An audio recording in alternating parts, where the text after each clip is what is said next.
نبی کے بارے میں قبل از وقت پیشگوئیاں موجود تھیں ٹھیک کہ وہ کب تشریف لائیں گے، ٹھیک ہے نیز یہ تعین کہ جغرافیائی طور پر وہ کس علاقے میں ہوں گے ظاہر ہوں گے۔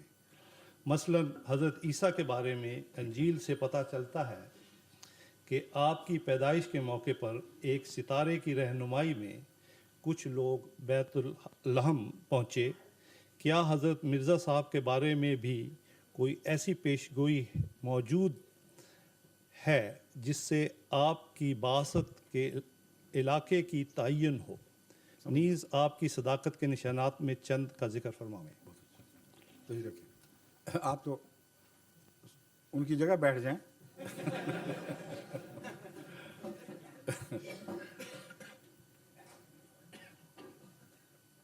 جیسی انہوں نے روایت بائبل کی پیش فرمائی ہے ویسی کوئی پیشگوئی حضرت مسیح علیہ السلام کے متعلق نہیں، نہ وہ پیشگوئی مسیح کے متعلق کبھی تھی۔ یہ فرضی قصے بعد میں عیسائیوں نے بنائے ہوئے ہیں، ان کی کوئی دلیل نہیں، اور انبیاء کی تاریخ سے متصادم بات پیش کرتے ہیں، اور ایسی بات پیش کرتے ہیں جو عقلاً ناممکن ہے۔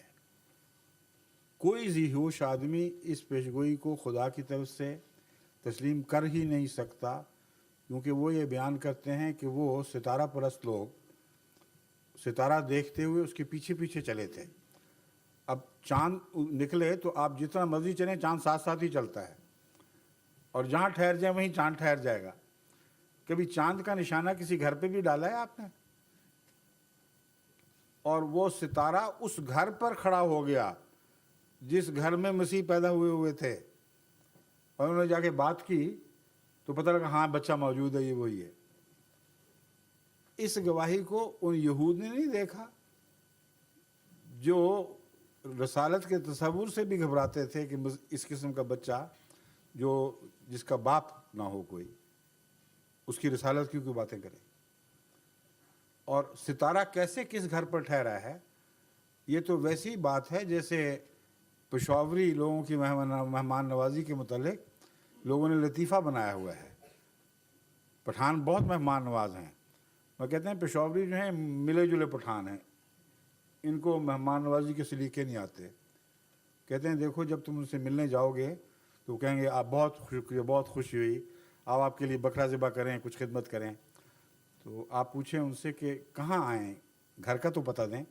کہ وہ چیل اڑ رہی ہے نا جہاں، اس کے نیچے ہمارا گھر ہے۔ اڑتی ہوئی چیل کے نیچے گھر تو پھر بھی شاید مل جائے، اندازہ لگا لے آدمی، ستارے کے نیچے گھر کا کیسے پتہ چلے گا؟ ایسی باتیں انہوں نے پوچھی ہے جو ہے ہی نہیں، ہو ہی نہیں سکتی۔ اس لیے میں تسلیم کرتا ہوں، اور اس تسلیم کرنے میں خوشی محسوس کرتا ہوں کہ حضرت مسیح موعود علیہ السلام کے متعلق ایسی کوئی پیشگوئی نہیں تھی۔ جہاں تک پیشگوئیوں کا تعلق ہے یہ ایک الگ مضمون ہے، جہاں تک جگہ کی تعیین کا تعلق ہے یہ ایک الگ مضمون ہے۔ اب میں ان دونوں باتوں کے متعلق آپ سے عرض کرتا ہوں۔ قرآن کریم میں حضرت صلی اللہ علیہ وآلہ وسلم کی بعثت ثانیہ کا ذکر ہے، اور بڑے واضح الفاظ میں ہے۔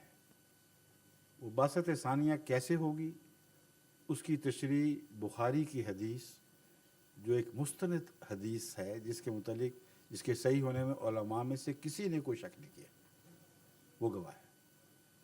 اسی حدیث میں علاقے کا بھی تعین ہے، لیکن اس طرح نہیں کہ ستارہ جہاں کھڑا ہوگا اس کے نیچے ہوں گے، بلکہ ایک عمومی تعین فرما دیا گیا ہے۔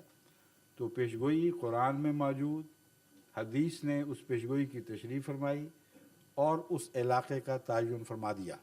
یہ میں نے 3 دعوے کیے ہیں۔ قرآن کی وہ آیت کون سی ہے؟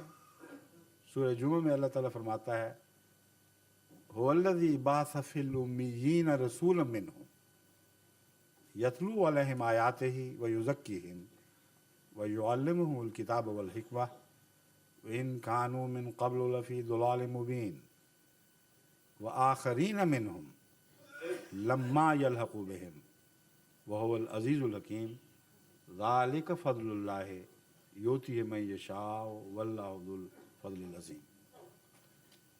وہی خدا ہے، محمد مصطفیٰ صلی اللہ علیہ وسلم کا خدا، جس نے اس رسول کو بعث فی الامیین رسولا،